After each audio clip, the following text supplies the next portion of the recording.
What's up, guys? Welcome to episode 102, Convos in the Pedicab. I'm here with my friend and future Texas State Representative, Michelle Evans. This has been a long time coming. I'm super excited. We're going to have a lot to talk about, man. It's been a crazy couple weeks. It's been a crazy couple years. And these 2 weeks have been like this icing on the cake type thing. Yeah. Very interesting, very insane stuff happening. We're going to try to go into as much of it as we can. You know, we got these farmer protests. We got the Japanese prime minister. He got shot. He's no longer with us. Well, he's the former Japanese prime minister. Got shot. He's no longer with us. There's a lot of insanity going on our school boards. There's a lot of mass shootings seem to be conveniently popping up right before the election.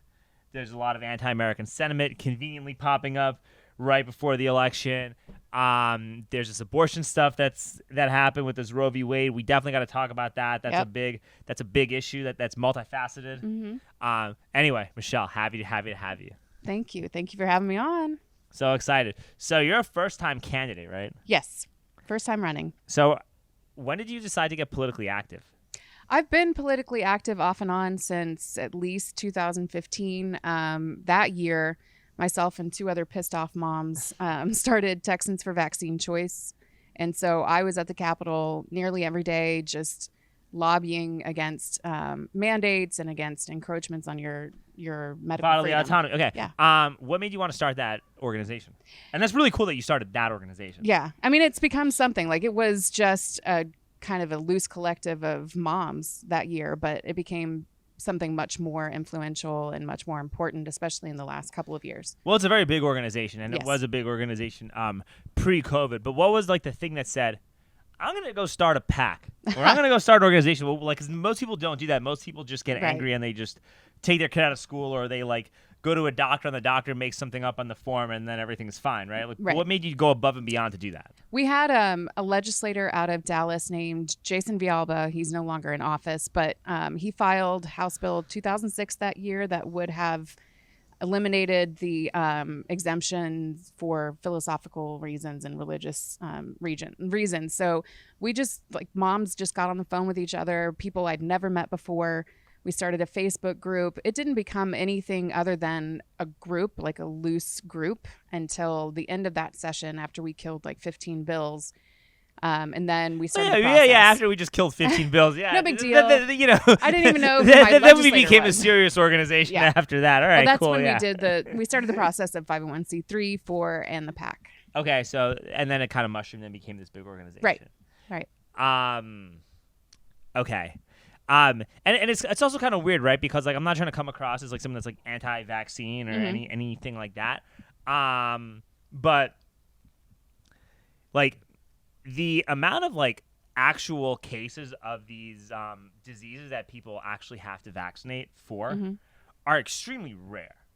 Like, Yes. Like, in most cases, like, because of like improvements in sanitation, because of improvements in hygiene, because of improved healthcare, and because so many other people have gotten these vaccinations throughout history, a lot of these like diseases that used to be a problem either got eradicated or are just no longer a problem because of improved therapeutics. Right. So it kind of makes you think like, well, maybe it doesn't make sense to mandate it anymore because it's not as big of a problem as it was when these mandates first came into place. Right. And we've never, to be fair, we've never had anything technically mandated in Texas, at least not at the state level. We've always had exemptions, or at least we've had exemptions for the last 20 years. But once those other diseases become less of a problem, you start to vaccinate against new diseases like HPV or flu on the yearly basis, or COVID, right. Something comes up. And with the flu, you should never be forced to, because like the flu vaccine almost seems similar to the COVID vaccine. In terms of like from an effectiveness standpoint, minus the SADs and the SIDS and all that, all those fun acronyms. But in terms of like the flu vaccine, there's so many flu strands that multiply so quickly that it does a pretty negligible job of actually stopping you from getting the flu. Yes, it's hard to predict which strains are going to become an issue each and every year. So, Yeah. So a moving target. It's definitely a moving target.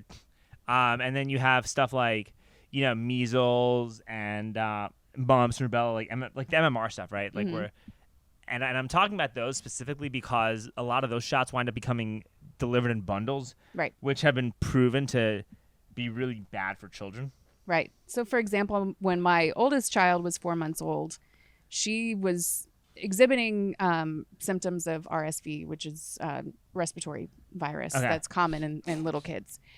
And her doctor was like, oh, she doesn't look like she has RSV, and proceeded to give her a total of 8 vaccinations. It was bundled as 4, but it was 8 antigens, so 8 diseases. And she was in the ER that night.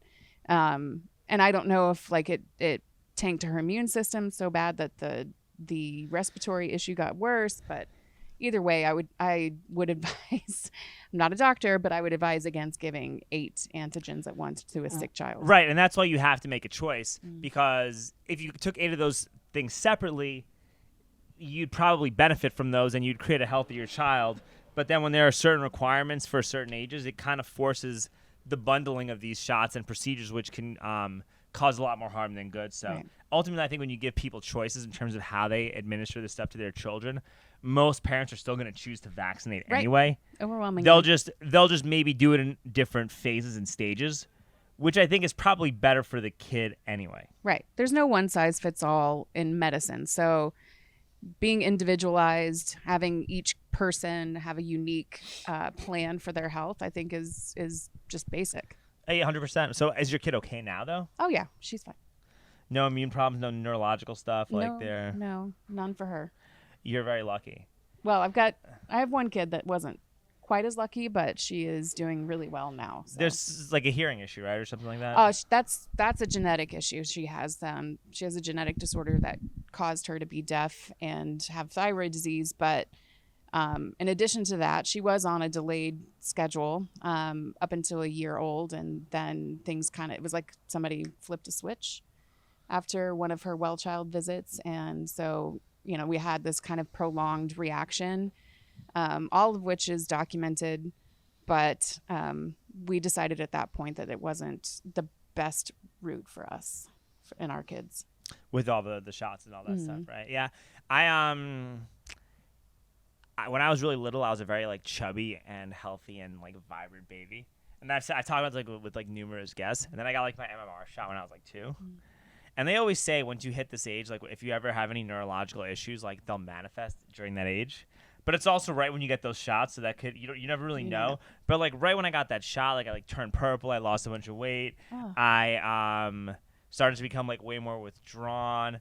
Basic social interactions became really difficult, whereas before I was very engaging and very active and vibrant. And I had to see occupational therapists and go to these special classes and do all this stuff to get back to a baseline of normality. So based on what I went through as a child, I never want my own kids to go through that. Well, I'm sorry that you went through that. I'm sorry your family went through that. Yeah, I mean, they didn't know. They just were listening to doctors and experts, and these doctors and experts made my life a lot harder than it needed to be because of what they told my mom and dad to do. Mm-hmm. And your story is not uncommon. Stories similar to that are not uncommon. It just manifests itself differently across different kids. No, right. But when I was a kid, right, it wasn't I mean, I'm fine and happy with how I am now, right? But there were definitely a lot of kids, a lot of kids I went to school with, didn't exactly invite me to parties or weren't exactly nice to me or bullied me a little bit here and there, right? Mm-hmm. And then you see those same kids and they're adults, and now they want to force everybody to get that everyone to get this COVID shot, and I'm like, wait a minute, those MMR vaccines that I got caused me to grow up a certain way in which you wanted to exclude me from activities as a child, and now you want to shame people for not wanting to do that, right? Well, we were talking about that earlier, dissociation from reality and total dissociation from reality. Yeah, but I'm glad a lot of that stuff happened because it made me a lot more passionate about wanting to do the right thing and more resilient. Yeah, and more resilient and less susceptible to really bad stuff. If I made maybe if I hadn't gotten those MMR shots the way in which I got them, right, or got them more separately, and if I had grown up differently and more normal and fit in better as a child, I probably would have been more susceptible to getting the COVID shot, and maybe something would have happened to me then, right? Which should have been a lot worse as a result of the side effect. Yeah. So you got to look at it like it's it's you could look at a bad thing as a bad thing, but like you could also look at a bad thing like it's really a blessing if you like zoom out. Yeah. You can. I mean, everything in retrospect will lead you to where you are today, and if you're happy with where you are today, then you can't fault it. But 100%. But you can still be angry. Like people, like you can be angry, but also filled with gratitude at the same time. Right. And there's like a hybrid, or there's a mixture and a combination. Mm-hmm. And a lot of people will like look at someone like me or something like that, or you, and say like, we're full of anger and rage and this and that. And I'm like, well, we're just angry at a specific set of things, and we verbalize it, and we're very clear about how we feel. But you're also but you could also at the same time be very grateful that you're in a position where you can express this anger. Right. We're in a country where we can. We are in a country where we can. Yeah. And it's very important, and COVID made me realize that. Yeah. That there's no time where you should just sit on your feelings and sit on your concerns about government overreach. Like always speak up. Okay. So real quick before we pivot to like the next topic, whatever happened with the mandate, with that mandate bill? No pro-vaccine choice. So I guess there were a couple of bills that were filed, actually like a handful of bills, in the third special session last year. One of it, which when you started that pack back then. Back then. Yeah, oh, back gosh. then. Like what happened with that bill? Recent. Did it succeed? Killed. Did it Dead. You killed it? Dead. High five. So good way to go. Yeah. All right. And what's interesting is that year there was also Senate Bill 538. So that was the year also of Ebola. I remember that. So there was an effort with that Senate bill to sort of outline an approach from the health department, the state health department, to quarantine people if they didn't have particular vaccines in a state of emergency, like an outbreak. So that bill died, but had that not died and it had been in play in 2020 and 2021, imagine how things would have played out in Texas. It could have been a lot different because, especially with something like this virus, you never know what a symptom is because the symptoms are so broad. Right. That anybody, like, hey, if you're a conservative and you're speaking out against the system and you're coughing, we're going to isolate you for like 3 weeks somewhere that nobody knows about. Right. And the state health department already tracks your immunizations if you have not opted out of the system, and most people don't. So they know exactly who has and hasn't gotten vaccinated. And in this a state of emergency like we're still in, the disaster declaration is still in play. It's still in play? Yeah. So Greg Abbott gets to be King Abbott? Yes. And he hasn't bothered to like relinquish some of his executive emergency powers? He keeps renewing it. I think he renews it every 30 days. Interesting. Mm-hmm. Do you think Greg Abbott's going to pull this off? Oh, win in November? Yeah. Oh, absolutely. Really? Without a doubt. I don't know. You don't know? I honestly don't know. Why is that? Well, I saw Don Huffines and Alex Stein talk a little bit about this, and Greg Abbott only got like 65% support in his primary. Mm-hmm. That's a low number in a primary of like support when you're an incumbent. Sure. There were 12, I think, people on the ticket. No, but I mean, in terms of voting right. the voting share. Yeah. Like a lot of the guys that voted for Huffines, I think you're a Huffines voter, right?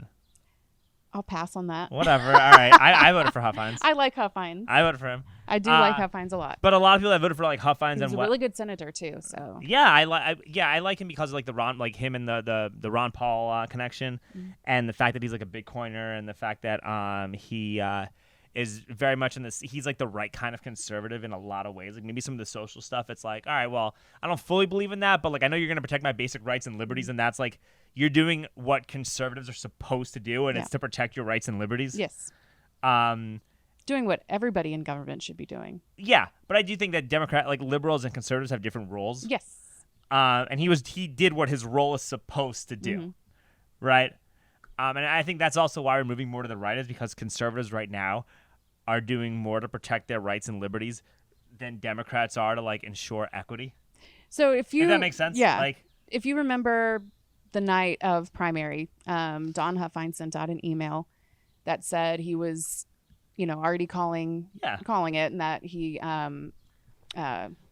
said, I did exactly what I wanted to do, which was push Greg Abbott towards Well, the right. he became the governor. Like, during the primary, Don Huffines was kind of the governor of Texas. Well, I mean, and Like, it was Don Huffines that was doing, like, Don Huffines said something, and then Greg Abbott acted on it. right. So he had, there was like a little trio. There was Chad Prather, Don Huffines, and Alan West. Yeah. And they all sort of had similar talking points, but their sole purpose was to push Greg Abbott to the right, and they were successful. Well, and they did it kind of in the right way. Like, Abbott opened things up. You kind of didn't let anybody do a vaccine mandate. Kind of. You talked a good game about securing the border. Man, I don't know. Like, all this woke, listen, like, you're running for the most part because all this woke bullshit's being permeated throughout the whole school system, and you have three children that are in that system. Yeah. You have a pretty conservative legislative body, and you have a conservative governor, and kids are coming home with pronoun pins, right. and drag queens are performing for children at bars right. in Dallas, okay, in cities in Texas that are not Austin, and we have a conservative governor. So, like, why am I voting for him? Republicans have been in power in this state since 2003, early 2000s. So, I mean, it's so a long time coming. We have our majority in the House has eroded quite a bit in the last because several our years. conservatives don't do what they're supposed to be doing. And moderate, well, you'd be loath to find any Republican that doesn't campaign as a conservative in the primary. Everybody's a conservative until March Everyone's 2nd. a conservative, and then once they get in, their idea of conservatism is tweeting about sports and eating brisket. Like, that's what. If that's all it takes to be a Yeah, conservative. well, that's literally what happens. You know, we want to protect your rights. We're protecting your liberties. We're coming after this for X, Y, Z. We're securing the border. We're gonna ban vaccine mandates. You know, they say everything that, like, it gets me all tingly, right? Mm-hmm. And then, you get into office, like, let's talk about the Cowboys. Yeah. Let's talk about the Astros. Like, nobody gives a shit. Like, that's not why you're here. Go Eagles. Yeah, you're not here to talk. Whatever. I mean, I'm a Giant and Jet fan because I grew up in New York, right? But, like, all right. We can fight. Yeah, you'll kick my ass. I don't want any of it. I want none of this. You threatened to hurt me if I was to use the ladies' room, even though gender is fluid. It's not. So use the ladies' room. let's be clear on that. That's a great way to meet chicks, though. No. Yeah, like, what's up? Hey, I'm gender fluid. You know, like, that's your name yeah, now? I'm transgender. Like, what's the problem? Like, come on. That's your superhero name. Yeah. I'm gender fluid. I'm gender fluid. Be fluid, like gender. That's your power. Yeah, it's like Bruce Lee. That's a really crappy power. Why? What power is in that? Well, I guess it's power over women. It's misogyny. No, you get power because, like, you'll get a job easier. You get you'll get a financial leg up because they have to hire you. Yeah, but if you're a woman, you get paid less. But then you get to sue because you've been mistreated because you're a woman. Everyone can sue for that. Yeah, there you go. Well, now everyone can sue for it Yeah. because what is a woman? Well, and everybody has feelings, big feelings that they have to sue over. Anyway, point being, I'm Yeah. sorry for monopolizing the conversation. I think Greg Abbott's going to pull it off in November? Absolutely. And anyone who is considering not voting for him or voting for Beto because Abbott's not conservative enough, you are not looking at the big picture. Okay, because what's the big picture? Because I don't really want to vote. Why would you not vote? Okay. Why would I not vote? Yeah. Let's see. We didn't ban vaccine mandates. You had 3 special sessions. You didn't ban these vaccine mandates. The border is literally being flooded, and you're doing nothing other than once in a tweeting and going on Fox News once in a while. Mm-hmm. You're not even talking to Tucker. You're talking to Sean Hannity, who endorsed Dr. Oz instead of, like, Kathy Barnett, who actually wanted to fight, who actually wants to fight this globalist agenda that's happening. Mm-hmm. So you're focused on Abbott. Wait. Well, but you're the governor, right? Right. Like, there's still all this, like, CRT garbage that's being taught in schools on a left and right basis. Kids are still wearing kids in Austin and certain other big cities had to wear masks for, like, 70% of the school year. Mm-hmm. 70% of the school year when you had a conservative legislative body and you didn't do anything. And And the only reason that we didn't even do a vaccine mandate in Austin or any of these big cities is because Abbott was up for re-election, so he wasn't going to let that slide. But once Abbott gets re-elected, you think Abbott's really going to fight back all that much when COVID happened and he opened the bars for a month?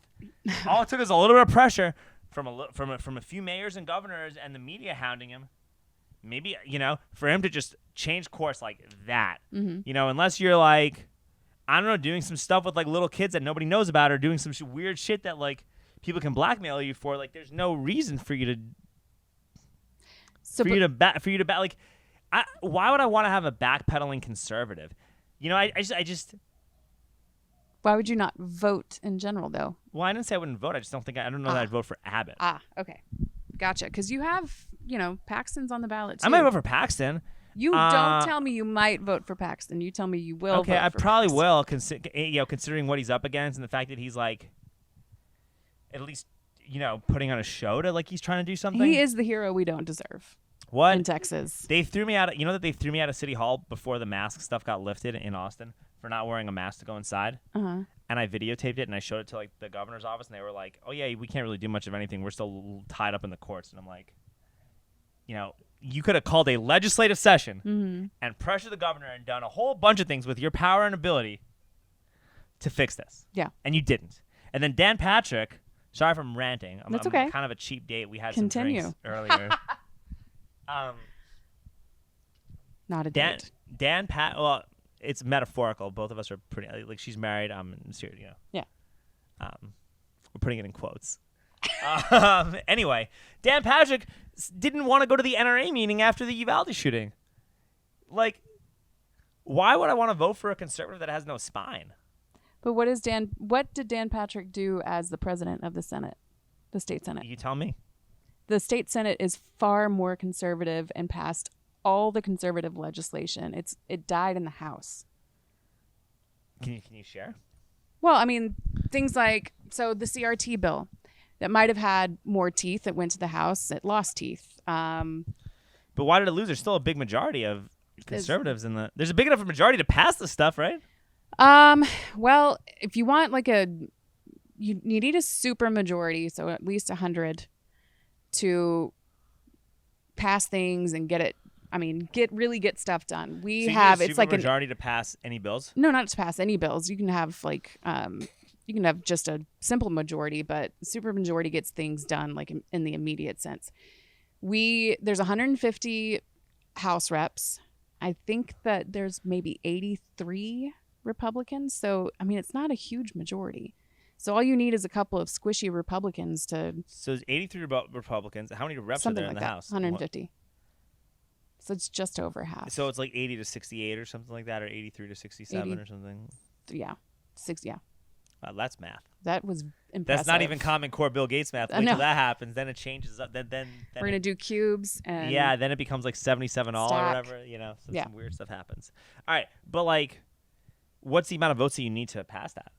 I mean, you can have a simple majority pass things. That's not necessarily the issue. The issue is that all it takes, but if you're 83-67, all it takes is a few to say no. Cool. And has Greg Abbott, Dan Patrick, or Ken Paxton condemned any of these Republicans that said no?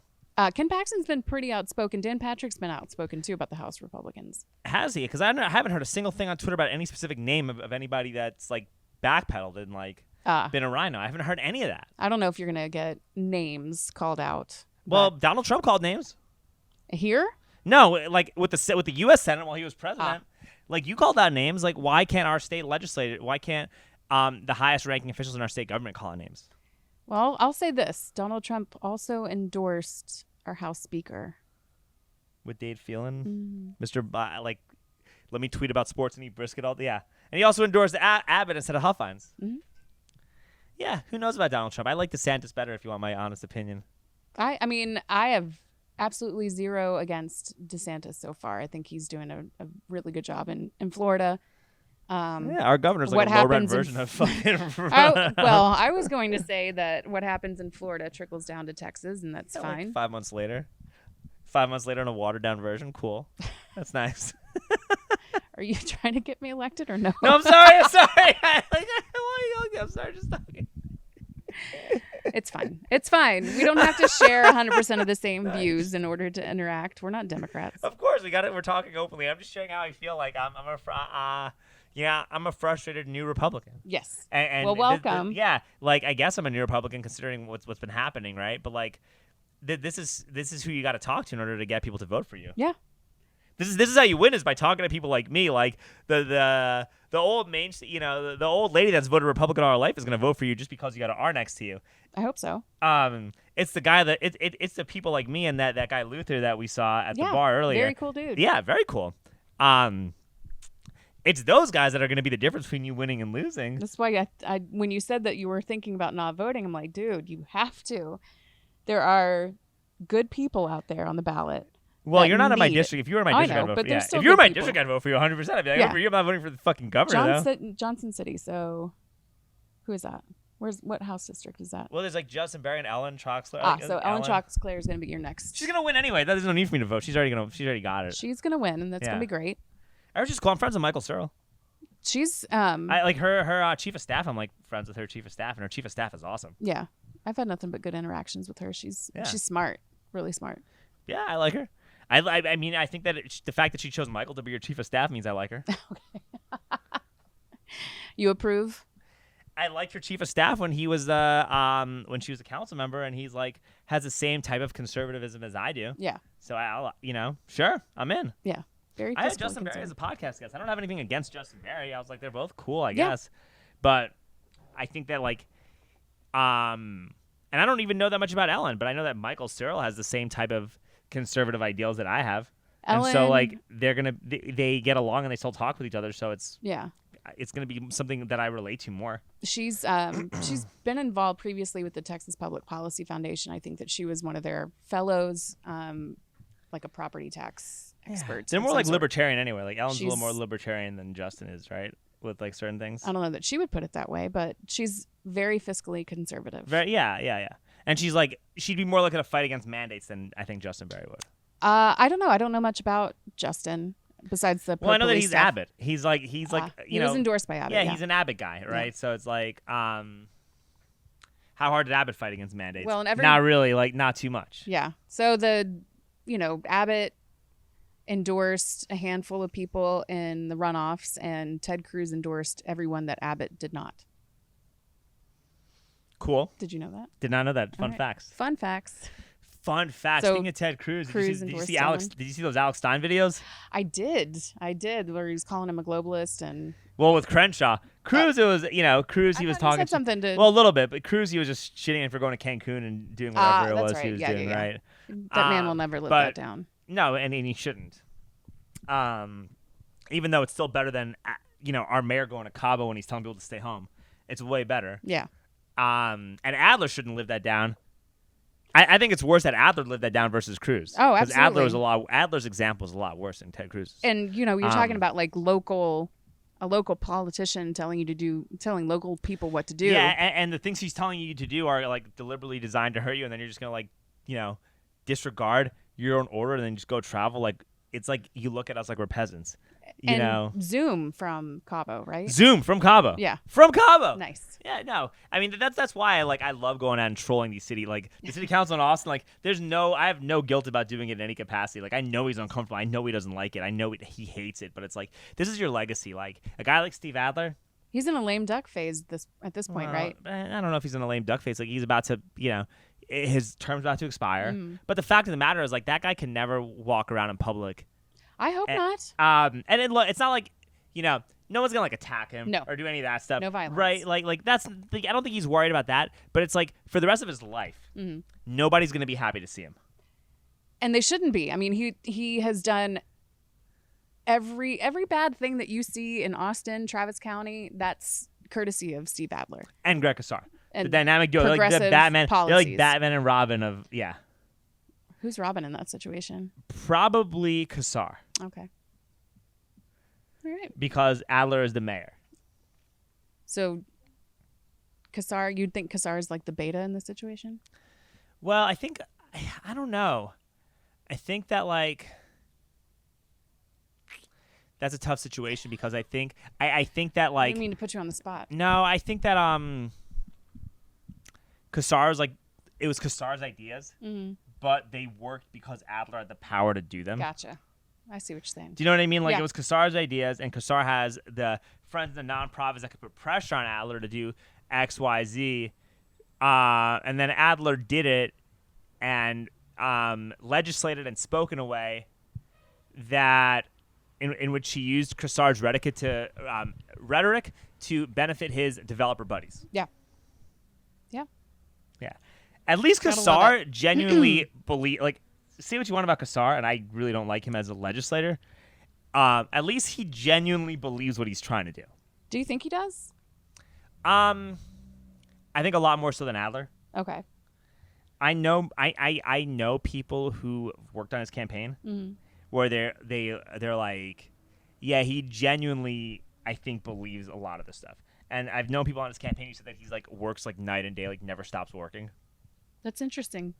That he's a socialist and he never stops working. Never stops working. He never stops working. Like he has a very good work ethic. I've heard from a lot of people that he has a really good work ethic. It's just that like your work ethic is designed to stop me from making a living during COVID and force me Right. to get a procedure that I don't want to get to function that doesn't even work very well. And then ultimately, and then your work ethic is, and then you're like cool with people like Joe Rogan not having a platform, which basically means I shouldn't have a platform because I'm just a smaller independent person who wants to voice their own thoughts too. So it's like, okay, I'm respecting you for having admirable qualities, but you're using these admirable qualities to hurt me and people around me. well, and I But you think, can still recognize yeah, that you have those qualities because, like, if you're gonna like defeat bad guys, right? I'm not calling them a bad guy, I'm not saying anything, but if you're gonna defeat bad guys, you should know what they're good at so you can win. Do you remember Dr. Drew?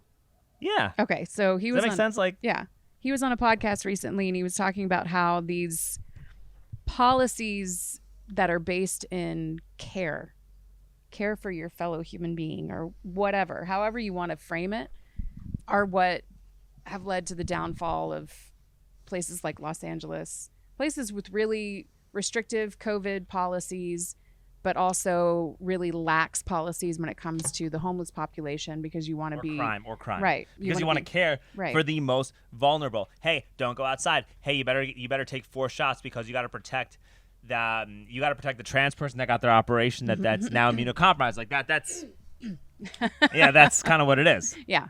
And that's what's leading to, I think, 8 deaths a day on the streets of Los Angeles of unhoused people from fentanyl overdose. It's what led to the opioid epidemic. It's, this tendency to assume that you know what's best for someone else.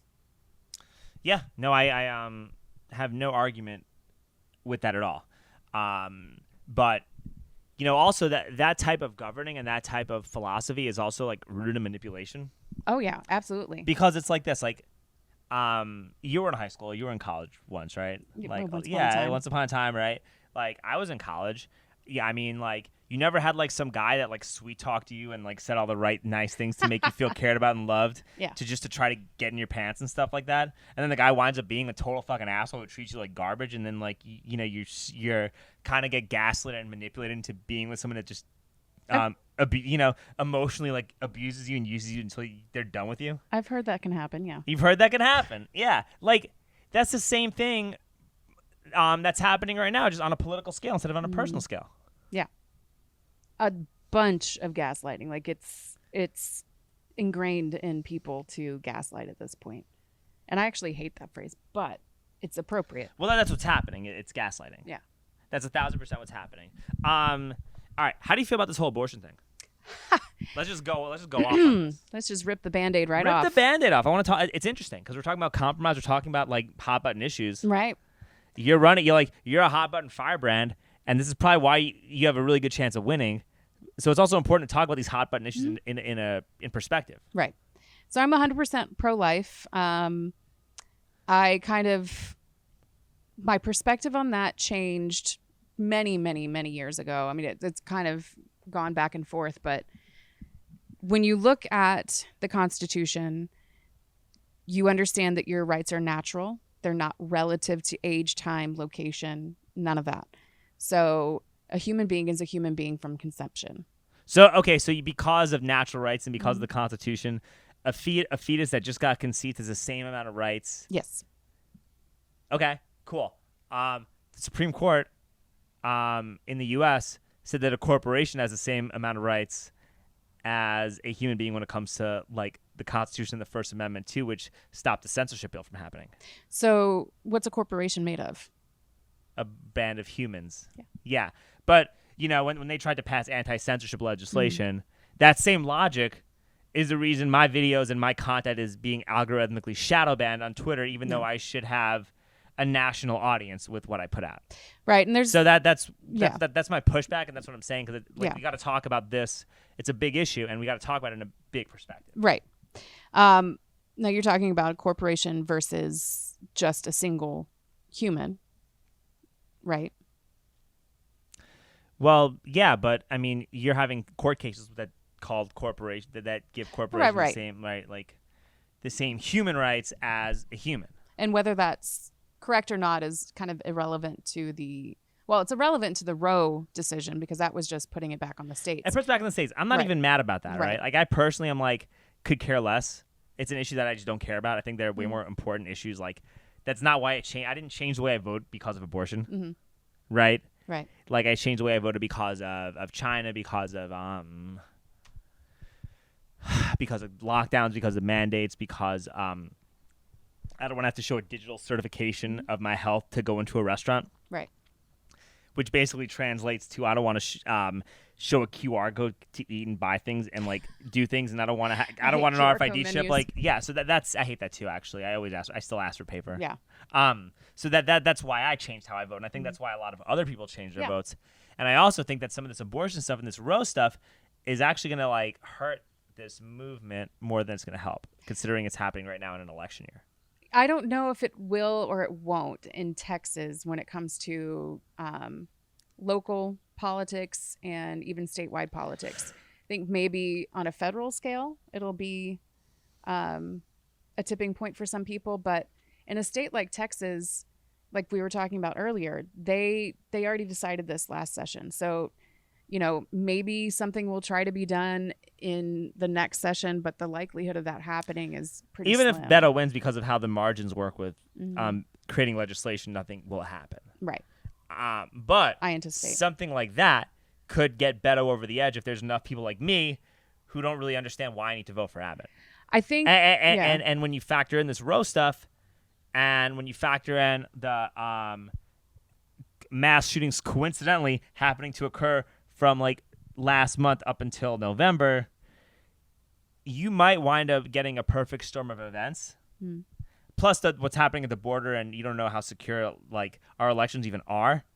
With those three factors in play, four factors, and because Elon Musk found out that Elon Musk is not buying Twitter, you might start having an information war where pertinent information gets deliberately obstructed from public view.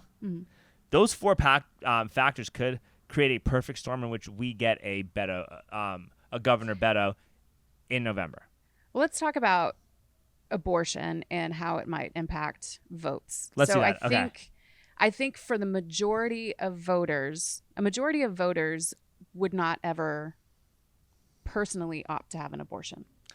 I agree. And so they're going to think about it in personal terms. If I'm over 50, you don't care. Yeah. My age, I've been like over 5.5 years. I'm ready to have children and family. It's scary, but it's a step that you need to take at this point. But there's a lot of new voters that are like 18 years. What about that senior in high school that's about to turn 18? That just turned 18 this year. What about the kid that's going through college right now? What about that college girl that's like kind of like going through her little phase? You know, and then they pass that ban. You might all of a sudden now you're voting Democrat. I got like so Gary produces my podcast, right? Yeah. And Gary's like dating a stripper. Okay. He's dating a dancer. All right. And I'm friends with a lot of dancers through Gary. Friends. No, well, I am. I'm not doing anything with them. I don't do that. I don't cheat or do any of this. It's fucking horrible. Like, you can't do that, right? That's really bad. All right. I'm friends with some of them, and a lot of them were very against the mandates. Right, and agree with me 1,000% on what I'm saying about the mandates, like this, like when it comes to like the grooming, when it comes to like how kids are being trafficked, when it comes to how information is being censored, when it comes to us having sound money. They agree with me on pretty much everything, but a lot of them are pretty pissed off about this abortion stuff. Mm-hmm. And so you might get a lot of people like that who Do they vote? went from left to right, or just or immediately switched. They might switch right back, and you just might. It might be like a Trojan horse to continue voting for tyranny and globalism. I just think, if Does that make sense? Like that's what I'm trying to say, right? If you're a person who doesn't think that you would ever have an abortion, you're like, that's something I would never choose for myself. But there's this actual threat of losing my bodily autonomy via vaccine mandates. Are you going to vote for what's personally going to affect you? Or are you going to vote for the inflation that's personally affecting you on a daily basis? Or are you going to vote based on abortion? Well, you should vote for me and you both agree on what Right. you should vote for. Right. But do a lot of people agree with us? A lot we've been talking about this fake sense of altruism, and a lot of people will vote based on altruism instead of based on practicality. I think. And a lot of people are also like, this is what you're seeing on the internet, what you're seeing on TV. Like to quote Alex Stein, it's trauma-based mind control. Mm-hmm. And a lot of people are going to make these very pertinent, life-altering decisions as a result of trauma-based mind control. And I'm just putting this information out there because I don't want us to I like living in America. Yeah. That's why I'm sharing this with you, right? Because I want to be here. It's a valid concern whether or not people will switch, but I just don't. I don't see, because most people vote what's in front of their face. So when I go door to door, when I go block walking, people talk to me about their HOA. Obviously, there's nothing I can do about their HOA, but that's what they want to talk about. They want to talk about, how much it costs to put food on the table or the job that they lost. They're not talking about the abortion that they can't have. Well, good. Yeah. I'm glad that that's your experience from when you're block walking. Yeah. You're also in a conservative area where people already have their families. Oof, no, I'm talking to Democrats. But they still all have their families, and it's not as much of an issue as you would think it is. But even look at Florida. Mm-hmm. You know what the abortion laws on Florida are? I don't know what they've done. 15 weeks. Is it? Yeah. They didn't change it, right? And so the most popular conservative governor in the United States of America, the person who should be the president of the United States, based on the fact that he's actually doing everything in his power to ensure that we live in America, even though he's the governor of Florida. Mm-hmm. Florida man. Okay? Even Ron DeSantis never changed that law. So it makes me wonder, how popular is it really from the bigger picture to how important of an issue is abortion really when compared to a whole bunch of issues that people are upset about? I mean, I honestly think that's my honest, legitimate question based on that. Yeah. I mean, I don't think the access to an abortion is that important.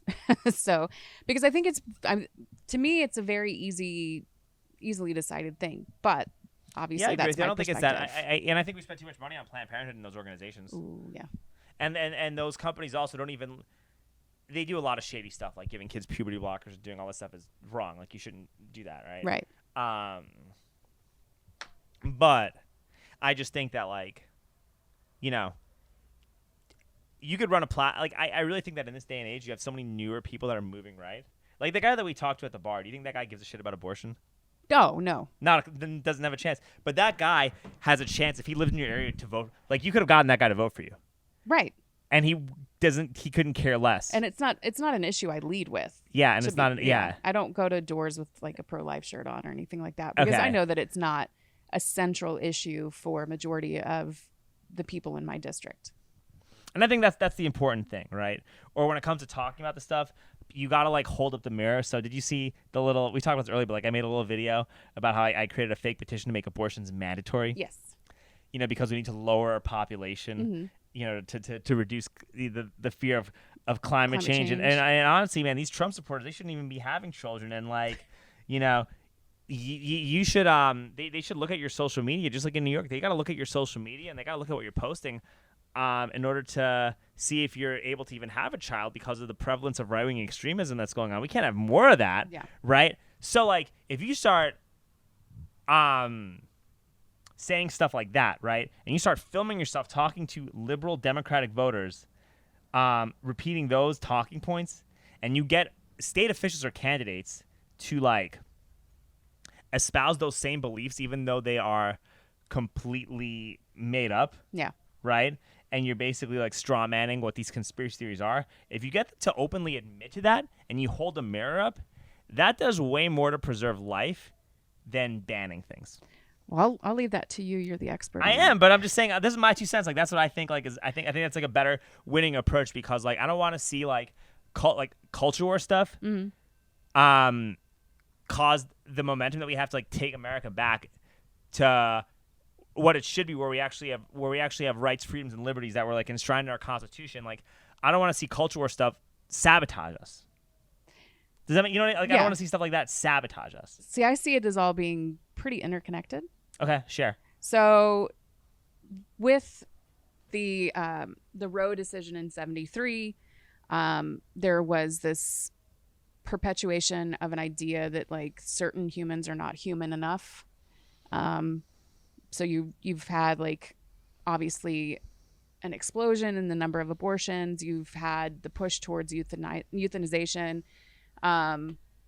And I think that dehumanization is at the core of this dissociation from reality that kids are experiencing now with both mental health and gender identity or gender confusion.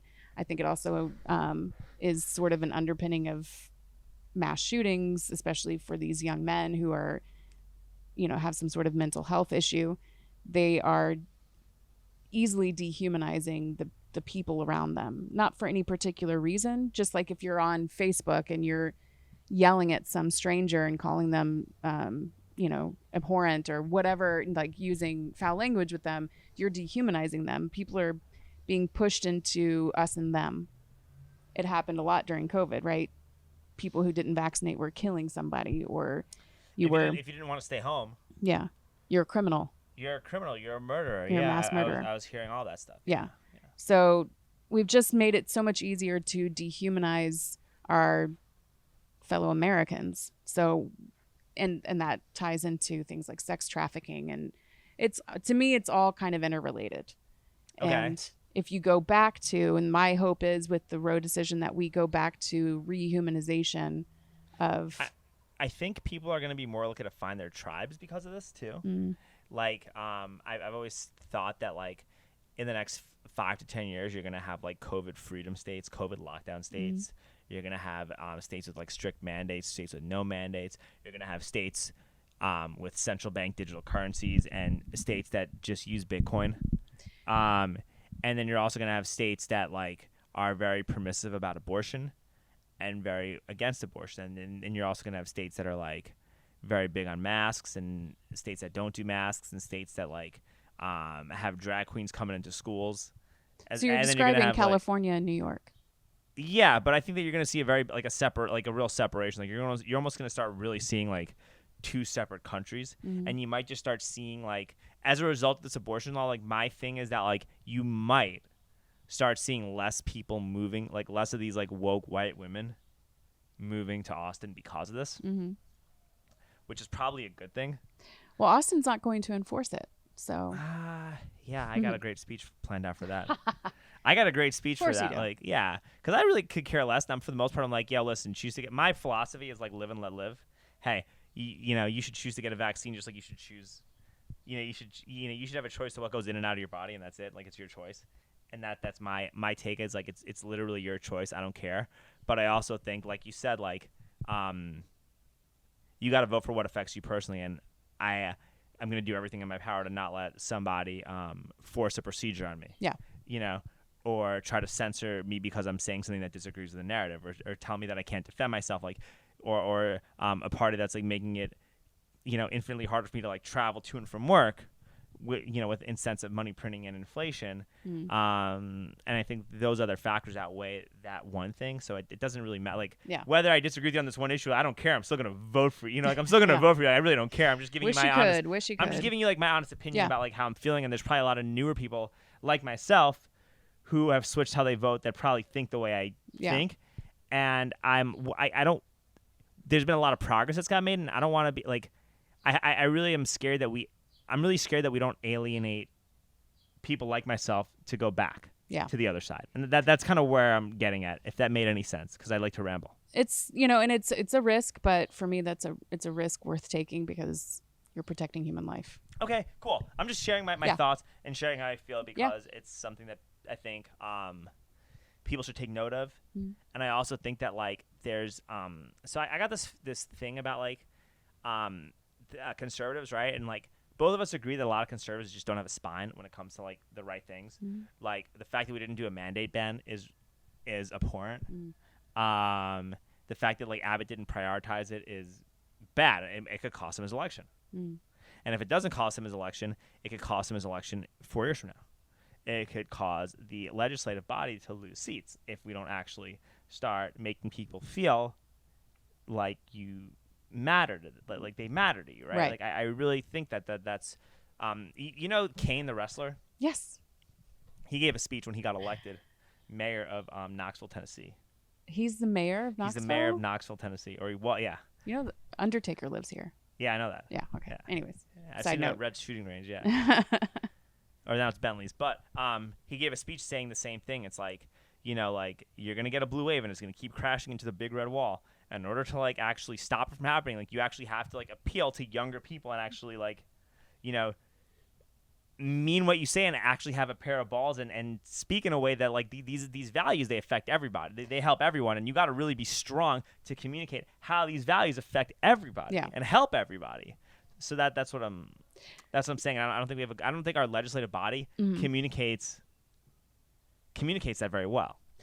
What's funny to me is that, and a lot of people made this observation, so I'm not unique in any way, but after the Roe decision recently, it was like suddenly women's rights matter again. Yeah. But how do you what's a women's right if you can't even define what's a woman? What a woman is. So I think in that way they're shooting themselves in the foot. But I agree. I think that's a big reason why they even got away with it, because of how bad and toxic Democrat policies have been for cities and states at a local level. Mm-hmm. That this came out, and I think it also got leaked deliberately to like for fundraising, because it's going to help Democrats make money, and it's also going to get people to like it's going to get apathetic liberals and leftists to just vote Democrat because they want their reproductive rights, right? I mean, this is a fact. It's an unfortunate fact, but this is what's probably going to happen. Even though I don't want it to happen, I'm just speaking what I think will happen as a result of that. What were we saying? What's a woman? All right. But like the reason it's even going to be successful and like you're still going to get Republican majorities in the House and Senate in spite of this is because of how bad Democrats have been governing. Mm-hmm. And that's why like this is even a thing, because like 3 years ago I would have been kind of upset about this happening, right? But when the same abortion activists are like telling me that I shouldn't be allowed to be in society if I don't want to get 3 shots and 2 boosters, and no one really knows how effective this thing is, plus the idea of showing a digital certification of your health to go places, which could be connected to your bank account, which is what people at the World Economic Forum are literally openly trying to do through meetings and conversations that are available on YouTube. Mm-hmm. It's very hard to like have sympathy for a lot of those people. Yeah. And so like there probably were a lot of people that would have like went to the protest to support this. Just like how many people went to George Floyd protests in the beginning? 15 million people went to that. 15 to 25 million people went and protested for George Floyd during quarantine. But they saw that video, and that video is disgusting, and that cop deserves to go to prison. And what happened was totally evil, and there should be mass protests for something like that. It just happened during COVID, and a bunch of other stuff happened that undermined the credibility of that movement. Right. But for that specific act, like there should be mass outrage. There was a lot less mass outrage for something that would have caused an equal amount of mass outrage had it not been done after 2 years of COVID.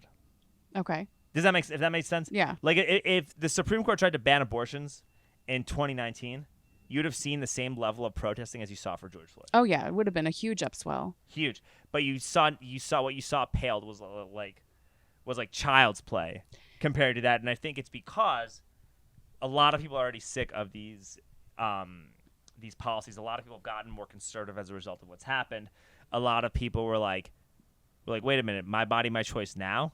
Yeah, I don't agree with this, but this isn't where I don't want to protest with you. Right. Fuck you guys. I'm not protesting with Yeah. you. So I think like it's intellectually inconsistent. Yes, and I think that's why it's kind of shifting the tide, and we're probably going to be we probably are like heading towards being a much more conservative country, which is good considering what's happened with like how leftism has manifested itself. Yeah. And I also think that it's good because as a result of that, you're getting more conservatives like me and you versus conservatives like George Bush and Dick Cheney. So the definition of conservatism is changing. Yes, and we got 5 minutes. All right. 5 minutes. So that's my take. That is my take on it. Yeah, let's talk about conservative Inc. because I really have some issues with those people. All right, talk to me. Well, you're a fan of my work. I am. I'm speaking out at these meetings. Mm-hmm. I'm just holding up a mirror. Yes. I'm imitating. I'm just behaving like a CNN pundit. Yeah. I'm being the school board member that is implementing these grooming type of practices in the school. Michelle? Brilliant. It was brilliant. Thank you. Yeah, Matt Rinaldi he's a fan. That's kind of cool. I got a tingly feeling when I found out. But then he hasn't come on my podcast, and I really want to talk to him, and I haven't even met him in person. I'd really like to meet him. He doesn't live here. He comes to Austin. He does. But anyway, Charlie Kirk shared this on his Rumble page. Did he give me any credit? He shared what? I sent this to you. I'm sorry. He shared my school board speech on his Rumble page. Yeah. Yeah. Did I get any credit? Did he tell anybody who I was? No. No. When Cassidy Campbell had his Ukraine shirt and the mask and all that stuff, and it went viral because Donald Trump Jr. shared it, did he tag Cassidy? Did he bother to reach out? Did he bother to help build somebody up as a result, like build somebody up for the work that they're doing? And the stuff that me and Cassidy are doing, we're risking a lot more than Donald Trump Jr., who's already a multi-billionaire, or Charlie Kirk, who has millions, who gets millions of dollars in funding. I drive a pedicab. Like, I risk losing friends. I risk getting attacked. Yeah. I risk not being able to get certain jobs because of what I'm doing. And then you're going to share my stuff, and you're not even going to give me credit while I'm being algorithmically shadow banned? That's kind of messed up. So have you thought about, I mean, not that you should have to, but I mean, Alex Stein has put his logo on his videos now. Is that something you're moving towards? I have to find a logo. I don't really have a logo yet. I have a logo for Convos and the Pedicab. I don't know that what's my logo for Alex Stranger? I got to figure out. I don't know. Were you Showtime Alex? Well, I did Showtime Alex Stranger because I'm like, oh, it's Primetime Stein. Everyone's like, oh, it's Primetime Stranger. People are saying the same stuff. And then I'm all, and also, people ask me for my Instagram, and it's the Alex Stranger on Twitter. And it's harder to type. It's easier to write Showtime Alex so you could see it versus the Alex, because then there's like, it's harder to find who I am. Yeah. So I did that because it was just easier to get people to know to find you, and it's easier to get people off the street to just follow you right off the bat. Yeah. So that's kind of why I was doing it. And plus, I think it's also funnier when you're like fully in character trolling these people, and you just, oh, by the way, this is my Showtime Alex Stranger. Thank you, and you just walk off like it's nothing. Like, I think that makes it that much funnier. Yeah. But yeah, like, that's frustrating. Like that I don't think that that's cool, especially with like, we're shadow banning. Like, they all talk about being shadow banned and censored, and you're not being given a voice. I'm like, okay, well, what happens when they deplatform you, which they will? Like, somebody's got to pass. You got to pass the torch to somebody. So for you to not give people like us credit, you're the antithesis of what you claim to be. Yeah. And I know that the likelihood of deplatforming is pretty high these days. I know that some guy just got deplatformed or demonetized from PayPal. It's a social criticism. But that's why you got to get Bitcoin. You got to ESG. ESG. That's another episode. Hopefully you can come back because this is really a lot of fun. I'm sorry if I monopolized the conversation. I've been pretty heated about a lot of stuff. That's okay. You have big feelings too. I'm passionate. I got exactly. Like I have big feelings. Like, I'm putting myself out there. Like, I'm spending a lot of money on gas with these Biden prices and putting a lot of time into a lot of stuff. And so it's like... And you're sweating your balls off in this heat. I'm literally sweating my balls up. But anyway, Michelle, how do we get a hold of you? Michelle Evans for Texas.com, or you can email me along with all the trolls that do every day. It's michelleevansfortexas@gmail.com. Oh, you should share the screenshots. It'd be fun. Oh, they click the contact button on my website and tell me that they want a yard sign in some made up city in Texas, as though I'm going to start driving around. And I don't know. It's just a waste of time. I don't understand why they do it. All right. Well, Michelle, thank you so much. I really loved this is a lot of fun. Thank you. We could have talked about so much more stuff. I feel bad. But I think we covered a lot. Yeah, and I'm about to die. Yeah, this heat is insane. All right. Michelle Evans. Thank you.